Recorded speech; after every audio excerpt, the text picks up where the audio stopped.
அஸ்ஸலாமு அலைக்கும் வரஹ்மத்துல்லாஹி வபரகாத்துஹு. ஒரு நண்பர் கமெண்ட்ல ஒழுவை முறிக்கக்கூடிய காரியங்கள் பற்றி பேச சொல்லி கேட்டிருந்தார். இன்ஷா அல்லாஹ் அது சம்மந்தமா சுருக்கமா பார்ப்போம்.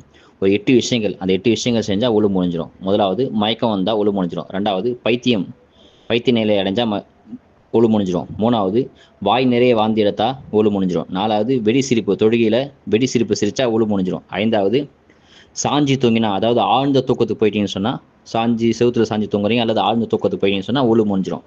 6வது ரத்தம் வெளியேறினா, ஒரு இடத்துல ரத்தம் அடிபட்டுச்சு, கீறிச்சுன்னா பிரச்சனைகள் இல்ல. அந்த ரத்தம் உடல்ல அந்த அடிப்பட்ட இடத்துல வலிஞ்சு ஓடிச்சுன்னு சொன்னா ஒழு முடிஞ்சிரும். 7வது முன் துவாரத்திலிருந்து எது வந்தாலும், அது மணியா இருந்தாலும் சரி, சிறுநீரா இருந்தாலும் சரி, மதி எது வந்தாலும், ரத்தம் எது வந்தாலும் ஒழு முடிஞ்சிரும். 8வது பின் துவாரத்திலிருந்து எது வந்தாலும் ஒழு முடிஞ்சிரும்.